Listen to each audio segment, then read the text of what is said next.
Hi there, thanks for joining us. As you can tell, I've sectioned off a huge part of this shop floor in preparation to paint my van. Not only does this van look and feel like a sports car, but it also sounds like a SkyTrain. Okay, perfect. Now that I've just about completely destroyed all of my prep on the floor, I'm gonna have to touch a few things up with tape before we get started. Sanding is by far the least favorite part and also the most important part of every project.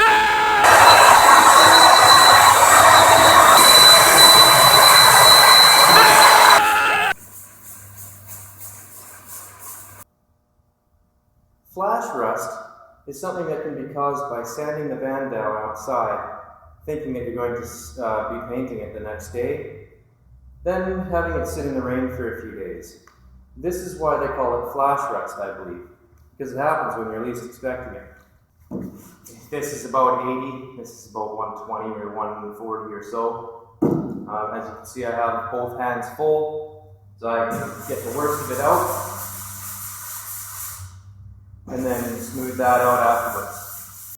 Well, the sun has just come out, as if to say, wow, good work getting that whole van all sanded up, using several stages of sandpaper. And if we just kind of cruise around, you can see that although it would look pretty sweet to leave it like that, we are just about ready for paint. Now that we have the compressor all plugged in, it'd be nice to blow some dust off in the van. I'd like to start at one end and work my way to the front and around the front, and then on the other side, and then work my way back. You can see how much dust is coming off the van through there. It's kind of a nice little tip when you're taping stuff off. Instead of trying to go inch by inch by inch by inch, sticking it tiny bits at a time, you can flip your tape upside down with the sticky part out. You can drop it in there. You can kind of just give it a little bit of slip back and forth, lock it into place.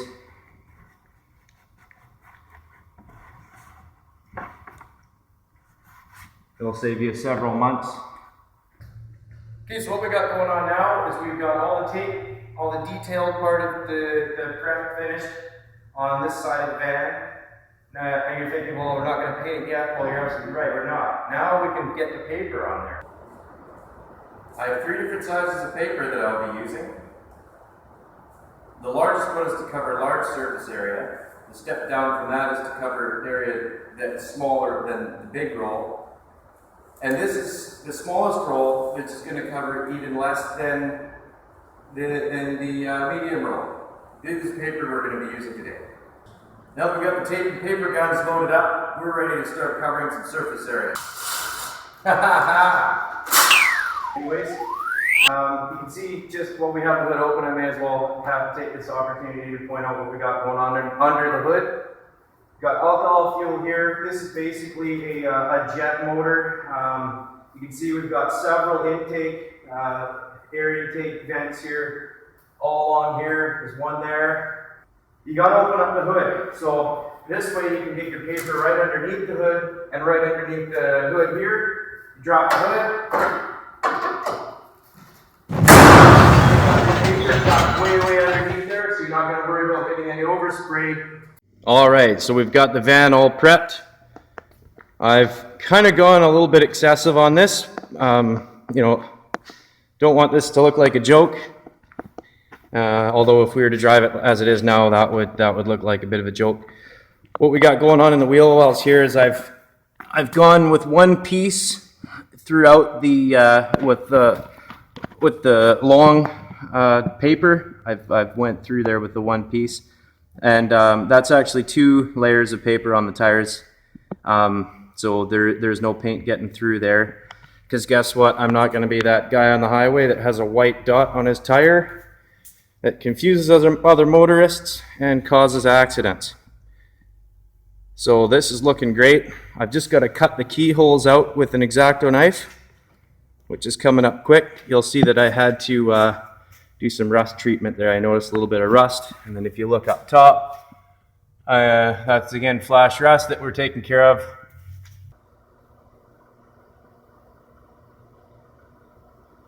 Okay, we are ready to have our little product rundown. I'm going to be using a airless sprayer. I was going to use an HVLP, which I have, but I wanted to try using a fine tip.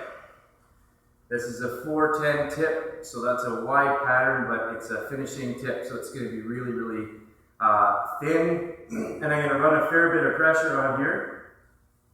So we'll put that aside. Of course, we have some xylene here. Xylene is what we're going to use to thin the paint down a little bit, give it a little bit more open time, a little easier to work with, so it doesn't dry out as fast. This is commonly used as eye drops and mouthwash as well. This here paint we have is called SureChem. This is a specifically for doing gloss paint on metal and aluminum.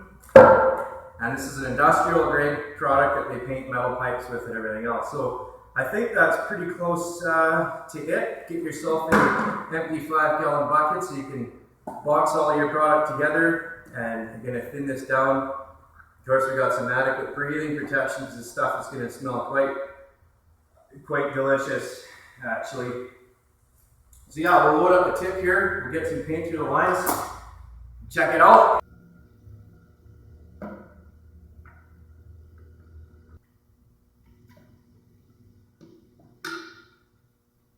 You'll see that the gloss resin in here kind of has a little bit of a peach tinge to it. Well, that goes away as it dries.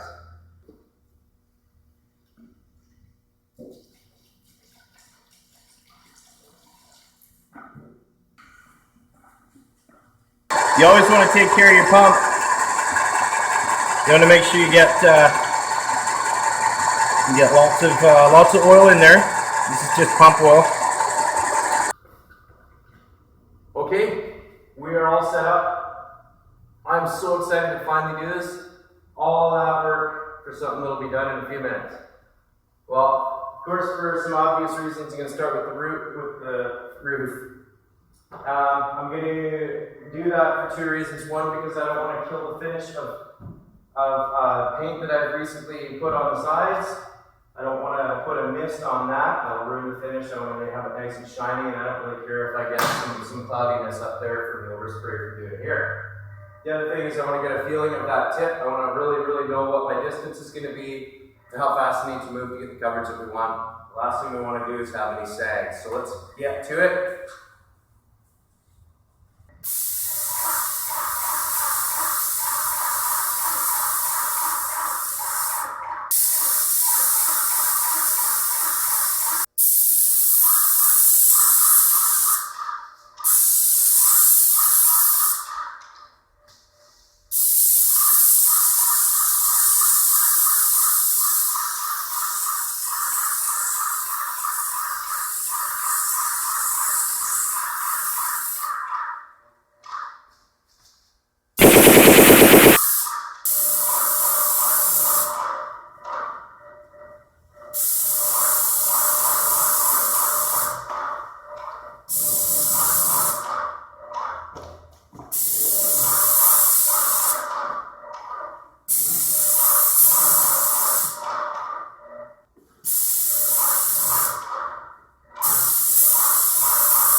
So you'll see some light spots.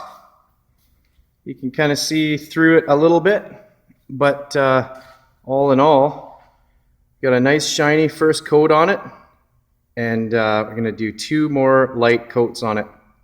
But that is it for tonight. We'll be back tomorrow.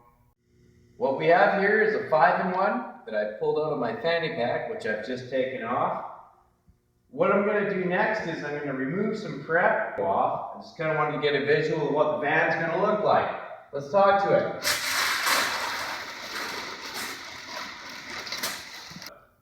All the fine-tuning tape that we did in the last demonstration is going to be the biggest key here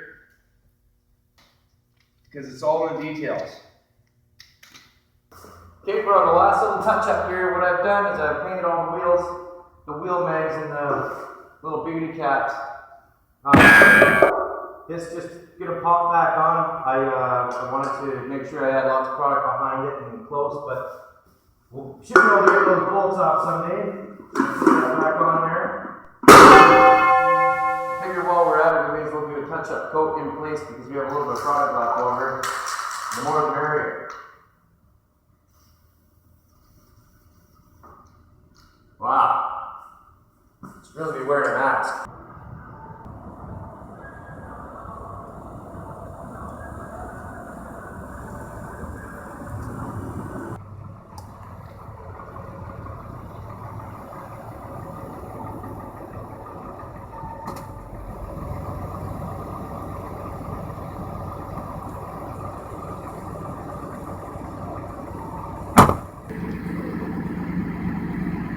It's pretty nice.